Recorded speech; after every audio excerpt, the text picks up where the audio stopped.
vous savez, ce qui s'est passé, je ne sais pas, je peux juste vous donner mon impression en 2019. Alors de toute façon, il y a quelque chose qui est sûr, c'est que le soft power américain, depuis les années 80, fait son petit bonhomme de chemin et très très bien. Ensuite, par rapport au livre en lui-même, je crois qu'il y a quelque chose qui se passe peut-être de l'ordre des névroses égotiques et des failles égotiques. C'est-à-dire que lorsqu'on a un succès comme ça, avec Cannes, en disant des choses que moi je pensais universalistes et humanistes et tout, comme si finalement cette radicalité permettait d'exister encore plus et de faire le buzz. Je crois qu'il y a un lien entre, bon, enfin, j'en suis sûre même, entre réseaux sociaux, buzz, wokisme, islamisme. Voilà, je pense que là, on a travaillé avec Gérald Bronner, je ne sais pas si vous voyez, on a remis au président de la République, Emmanuel Macron, un rapport qui s'appelait « Les Lumières à l'ère du numérique », où on faisait ces liens avec des recommandations. Et effectivement, ça s'est tendu aussi parce que ça s'est tendu au même moment sur Twitter. 2019, il y a eu une bascule, juste avant Covid, où les gens ont commencé à se tendre sur les sujets identitaires, à être hyper clivants, très fracturés, etc. Alors, pour répondre sur collectif, je partage, oui, complètement, mais c'était intéressant parce que vous avez dit, dans ma jeunesse, ouais, ça signifiait dans ma jeunesse, ça signifiait quelque chose. En fait, c'est ce que j'ai voulu pointer comme problème, c'est-à-dire qu'en fait, aujourd'hui, collectif, on a des collectifs pour tout, mais en l'occurrence, l'expérience que j'ai pu faire du collectif, c'était un truc où il y avait un gourou. On vous fait croire que c'est justement dans l'échange et très sympathique et dans la générosité que vous allez progresser. Et en fait, on se rend compte que c'est des manipulations, malheureusement. Voilà. Et oui, madame, merci beaucoup pour vos mots. Entre l'université et les artistes et la culture, la création, et ben, en fait, on est très précis. Quand vous parliez, ça me faisait penser en fait à mai 68, c'est-à-dire que, et souvent, on parle de guerre culturelle aujourd'hui, mais sans faire le lien entre guerre culturelle, université et monde artistique. Et en fait, je crois que la guerre culturelle, avec des artistes, avec des metteurs en scène, avec des compositeurs, avec des chefs d'orchestre, avec, avec des plasticiens, la guerre culturelle, il faut la mener, mais avec de la culture à nous montrer, parce que ce soft power, il est tellement fort, et on ne se sent pas soutenu sur les trucs Netflix, machin. Dans le service public de l'audiovisuel, on laisse passer des trucs. Dans les publicités, maintenant, c'est devenu... Et à quel point c'est horrible, parce que je sais, et je comprends, je sais que, comme maintenant dans toutes les pubs, il y a des métis et des machins. En fait, c'est la personne générique. La personne générique, c'est une métisse comme ça, qui est dans la pub, qui fait, je sais pas quoi, des assurances. Non, mais c'est affreux. C'est-à-dire que... Et les gens, quand ils voient ces pubs-là, ils disent « Ah oui, c'est une pub woke ». Alors que, oui, mais sauf que... Mais oui, et sauf que... Donc moi, je comprends parfaitement la démarche, mais comme c'est peu naturel, ça crée un truc horrible, très répulsif. Ouais. Et oui, et par rapport à Richard, bon, bah, c'est mon avocat, moi je l'adore, il m'accompagne par rapport à Dieudonné, voilà. Puisqu'on est en procès depuis longtemps. Rendu, on va avoir une audience la confrontation en fait le 6 juillet prochain, et on verra puisqu'il a fait des déclarations comme quoi il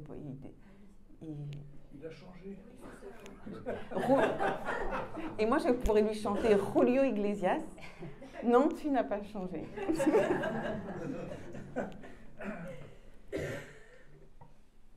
En fait, c'est pas une question qu'ils sont plus inégalitaires que nous. C'est que le fondement même de la création des États-Unis, c'est fait sur l'inégalité. C'est que les États-Unis, sans l'inégalité, c'est plus les États-Unis. Donc, c'est en ça que c'est le serpent qui mord la queue. Et effectivement, l'affaire George Floyd et l'instrumentalisation qui en a été faite, c'est ça qui qui est terrible. Et de faire croire aux plus jeunes, parce qu'on parlait de la culture et de l'art tout à l'heure, mais notre cerveau a besoin d'imaginaire, a besoin d'imaginer des choses, a besoin de récits. Sauf que si nos plus jeunes ne vont pas au théâtre, ne vont pas voir l'opéra, ne savent plus le regarder même, parce que ça demande un temps trop long de concentration, ne vont plus dans les livres chercher des histoires, leur cerveau n'est pas nourri d'imaginaire, donc il faut se raconter des histoires que à Bordeaux, c'est Mississippi, quoi. C'est ça en fait. Parce qu'il ça coule l'eau, c'est pareil.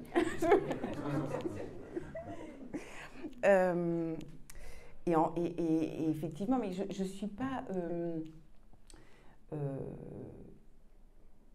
j'allais dire comme Lara Fabian, mais c'est pas trop une référence. Ouais. C'est-à-dire j'y crois encore, c'est-à-dire si je suis là, c'est très précisément parce qu'on est vivant. Et ça, c'est un truc familial. Quand on est vivant, on peut encore réparer, on peut encore faire des choses. Après, j'entends tellement dans les coulisses ces personnes qui pensent exactement ce que nous pensons et qui sont animées par cette force de vie. Parce que, en gros, il y a, malheureusement, en étant manichéenne, les énergies morbides qui se nourrissent des inégalités pour en faire leur beurre, quoi. Voilà. Et de l'autre côté, donc, qui sont vraiment morbides. Enfin, c'est la fin d'une humanité grande, quoi. C'est une humanité rétrécie, des identités rétrécies où les gens se retournent dans les cases. Et de l'autre, peut-être ceux qui se battent pour la vie, en fait, pour la vie, pour la démocratie, voilà. Mais je suis pas pessimiste. Après, il y a un vrai travail. En fait, il y a un vrai travail à faire avec nos élus, quoi, sur le courage.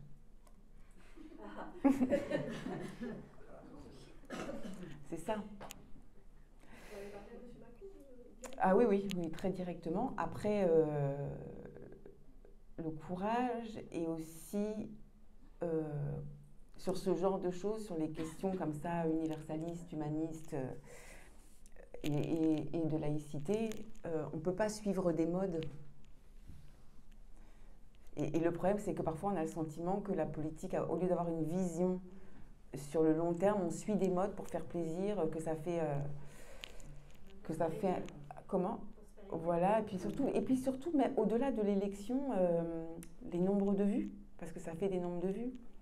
Et c'est vrai que là, bon alors c'est terrible ce qui se passe évidemment, le contexte, la guerre, la destruction aux portes de l'Europe, ça remue plein de choses aussi sur le Yiddishland, parce que voilà, ça touche un territoire qui m'est cher. Pologne, Ukraine, Lituanie, la Moldavie, tout ça c'est... Et avec la bataille à la fois contre l'histoire de Poutine, le crime contre l'humanité contre l'histoire, enfin le crime contre l'histoire, pardon, et aussi une guerre des réseaux sociaux, une guerre et on sait très bien que le président Zelensky, il y aura aussi un après en termes de réseaux sociaux pour les élus. Par rapport au nombre, enfin voilà, maintenant tout le monde se met à faire des vidéos et on est. Mais oui, ben voilà. C'est intéressant à voir aussi, c'est extraordinaire. C'est pas qu'il est. Alors c'est pour. La communication de guerre avec Zelensky, c'est quand même, d'un point de vue juste d'analyse. Ouais. C'est quand même très intéressant de voir comment. Mais c'est pas surprenant parce que c'est un artiste. Oui, c'est vrai. Donc c'est-à-dire, c'est ce que je disais tout à l'heure, c'est-à-dire qu'en fait, et malheureusement, si on n'a pas les artistes qui sont là, les politiques ne seront pas courageux. Il faut qu'on élise un politique, ça ? Comment ? Il faut qu'on élise un comédien. Non, c'est pas ça. Non, c'est pas ça. Non, pas du tout. Non, mais c'est en tout cas, enfin, d'avoir déjà de permettre aux artistes de créer. C'est-à-dire souvent on dit il faut que la culture soit accessible pour tous. Le premier pas, c'est qu'il faut que l'œuvre d'art soit accessible à l'artiste, c'est-à-dire que l'artiste ait l'accès à sa propre création. Aujourd'hui, les artistes, ils ont du mal à créer parce qu'ils ne peuvent plus créer ce qu'ils veulent, ni en termes de moyens, ni en termes à cause des trucs idéologiques. Et ensuite, il nous faut des politiques qui soient très en lien avec les artistes, les vrais, et pas les idéologues là, dans cette période. Voilà. Ah oui, Aïssa. J'ai été choquée comme vous, c'est-à-dire que moi, ça a été le déclic. À partir du moment où on était dans un livre, avec un livre où on a participé à 16, que nous, on n'était même pas au courant qu'elle allait au César. C'est-à-dire qu'en fait, c'est comme si elle nous représentait, et son discours était juste catastrophique. De compter les blancs, les noirs, enfin là, on est dans l'apartheid, là, maintenant. Donc oui, j'ai été extrêmement déçue, et comme vous, ça m'a fait mal, surtout par rapport à son talent, parce que magnifique comédienne, un modèle pour beaucoup. Ça faisait du bien au cinéma de manière générale. Et là, patatras, quoi. Je ne sais pas si j'ai bien repris toutes les questions. Sur la question du en même temps, et moi j'aime le en même temps. C'est-à-dire que j'aime le... En fait, ce dont je vous ai parlé aujourd'hui dans mon identité, c'est le en même temps. C'est-à-dire juive, musulmane, noire, blanche. C'est-à-dire, en fait, j'aime lorsque ça se dit paradoxal, mais c'est cohérent. Et en revanche, je déteste le en même temps incohérent, là où on n'a plus de ligne et aucune vision. Dans la création, il y a toujours, par exemple, des points aveugles qui posent question, qui sont un peu les formes de yin et de yang, et tout ça, ça me plaît beaucoup. Mais effectivement, les politiques, pas tous, mais aujourd'hui, il y a notamment par rapport à la vision, on parlait de courage, et effectivement, c'est terrible parce qu'ils ont le devoir d'avoir une vision, mais ils ont peur d'être clivants alors qu'ils doivent l'être. Et sur Salman Rushdie, cet écrivain, ce grand écrivain, est fédérateur, et on le pointe du doigt en disant qu'il est clivant, et c'est affreux. Alors, c'est pas au même niveau du tout, mais c'est-à-dire que moi, Racine, on a dit que c'était un livre polémique, et que je suis une personne clivante. Oui, non, mais c'est vrai que c'est ce qu'on entend. Ouais. Après, ça appartient aux personnes qui le disent, parce que... Bon.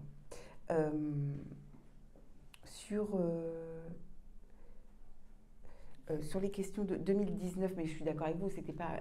Qui est-ce qui a dit 2019 vous 2019, parce que évidemment, c'était avant la Belgique, non, qui était... La Belgique, ça arrivait bien. Oui, voilà, bien plus tôt. Mais en revanche, là où il y a un vrai problème, c'est comme vous le disiez, sur les fonds, l'argent public, c'est-à-dire nos impôts. Lorsqu'on voit dans le cinéma français qu'on a un dispositif qui s'appelle Fonds de la diversité, je crois. Mais qu'est-ce que ça veut dire, en fait? Ça veut dire, en plus, je ne comprends pas ce que ça veut dire pour de vrai. C'est-à-dire que, est-ce que c'est un fonds qui soutient les Noirs et les Arabes ou les Asiatiques? Est-ce que c'est les scénaristes ou les réalisateurs, ou est-ce que c'est un fonds où l'histoire, justement, c'est toujours la même en général? C'est-à-dire que depuis la haine, en fait, c'est toujours le même scénario avec des flics et des machins. En fait, donc, il n'y a pas du tout de création, c'est juste... voilà. Et je pense que ça, c'est le nerf de la guerre. Et sur les politiques, là, on a un sujet, parce qu'on nous parle... on est dans la banqueroute. On doit, là, au niveau de l'Europe, au niveau de la France, si maintenant il faut donner de l'argent avec une méthode, la méthode pour donner de l'argent, c'est des choses qui sont contraires aux principes républicains, universalistes, etc., c'est compliqué. Et effectivement, sur la méritocratie, parce que c'est pour ça que j'utilise le mot victimocratie aussi, c'est parce que c'est aux antipodes de la méritocratie. Et si c'est de se dire que parce que vous êtes ci, ça, parce que vous êtes bien né, au fond, vous êtes bien né parce que vous êtes racisé et que vous êtes de telle religion, etc., vous allez avoir le poste de directeur de théâtre, et parce que vous êtes du bon genre aussi, bon chic, bon genre, vous allez, donc, enfin c'est honteux. Bon. Je pense qu'il y a un gros travail à faire sur les fonds, sur ces questions de fond, en tout cas d'avoir une transparence sur les projets et les personnes qui sont soutenues. Ensuite, monsieur, je suis désolée, mais en fait, je respecte trop le théâtre pour qu'il n'y ait pas de véritables artistes qui soient sur scène. Donc, cette personne, je pense que je ne pourrais pas faire une pièce à créer avec elle. En revanche, j'ai été dans pas mal de plateaux de télé en train de débattre avec des personnes qui ne pensaient pas du tout de la même manière que moi. C'est très pénible parce qu'à partir du moment où le dialogue et l'échange ne fait pas partie des fondamentaux de la personne, où elles ont très peu de mots, que le seul mot qui sort, c'est scandaleux. C'est scandaleux, puis il n'y a rien. Donc en fait, il n'y a pas de débat possible. Et puis on est dans quelque chose de très dogmatique et des lavages de cerveau avec des phrases toutes faites. Et donc on n'arrive pas à entrer dans un échange. Et puis après, il n'y a pas d'écoute, il y a beaucoup de gesticulation et des gestes et des méthodes. Après, j'ai été confrontée aussi à un moment dans cette période-là, quand j'ai sorti le livre, à une convocation où j'ai eu une forme de tribunal populaire. Et là, ça a été terrible. Alors, c'était presque comme une pièce de... En fait, il faudrait refaire cette scène-là avec des comédiens. Voilà. C'est une proposition. Et puis, madame, je suis très touchée par vos mots. Merci beaucoup. Ça me bouleverse beaucoup parce que je me souviens, pour Samuel Paty, c'était un soir où je devais faire un... J'étais à LCI pour, voilà, sur 24 heures plus Jadas. Ouais. Et ah oui, c'était très c'était douloureux parce qu'en plus, j'habite dans le 78, donc on n'est pas très loin de Conflans. Et ça fait mal. Et après, pour votre enfant, moi, c'est très précisément ce pourquoi j'écris. C'est pour nos enfants, à tous. Il y a mon père qui disait qu'en Afrique, pour élever un enfant, il faut tout un village. Et ben, c'est ça, en fait. C'est-à-dire qu'aujourd'hui, on a peut-être perdu ça en Europe. Enfin, perdu. On n'ose plus, mais en gros, c'est aussi... de se dire que lorsqu'on voit un enfant ou un ado, on en a la responsabilité, qu'on soit ses parents, ses enseignants, mais aussi des gens où on peut faire des choses. Et puis, donc moi, en tout cas, ma partie, c'est peut-être dans l'écriture. Donc, vous me donnerez votre adresse, je lui dédicacerai la BD. Mais je pense que pour les jeunes femmes, les jeunes filles en construction, enfin, de passer dans son corps, avec cette mutation dans son corps, il y a peut-être quelque chose qui peut se passer aussi par rapport à la mutation dans les idées. Voilà. Et vous parlez de Oui, je parle de tout. Ouais. Je parle de mon grand-père. Dans les dessins, c'est Aude Massot qui a fait les dessins, qui a dessiné les moments à table avec mon grand-père, mon père, ma mère, mon frère. Donc, ouais. Donc vous me passerez votre adresse, on échange tout à l'heure. Merci beaucoup. J'avais la question sur où est-ce qu'on en est de la victimocratie. Ah, pardon. C'est pas grave du tout. Où est-ce qu'on en est de... Est-ce qu'on est au début du mouvement? Est-ce qu'on est à la fin? Et sur quoi Ah oui, non, mais là, je pense que là c'est sur... des idées, quoi, c'est ça. Oui, non, mais là, par contre, nous, c'est qu'on doit... Bon, on se bouge déjà, mais je pense que... C'est-à-dire que déjà, rappeler sur la victimocratie, rappeler ce mot précis-là et peut-être arrêter de dire woke, moi, ce serait ma première recommandation. Et ensuite, je pense qu'on est au début parce qu'à partir du moment où il y a de l'argent et des postes derrière, là, on entre dans quelque chose de l'ordre, j'allais dire mafieux, mais c'est un peu ça quand même. Et de la manipulation. Ouais. Donc, je pense que, en revanche, à mon avis, je pense qu'on est très nombreux en fait à avoir été bercés par la méritocratie, le travail, le beau. Et en fait, on a un devoir, c'est de l'ouvrir, quoi. On a un devoir, c'est de parler et de poster et de se mobiliser. Je sais qu'on le fait, mais peut-être de manière... Enfin, en tout cas, les gens qui se taisent aujourd'hui, il faudrait qu'ils parlent parce qu'on est très nombreux, mais maintenant, il faut que ça se sache, quoi. Après, c'est vraiment, on a à lutter contre une minorité dominante. Alors c'est génial parce qu'en fait ils n'arrêtent pas de dire oui, vous êtes un dominant, un dominant. En fait, enfin, ils parlent d'eux. Donc, Merci. ouais, merci beaucoup. Merci beaucoup. Merci beaucoup.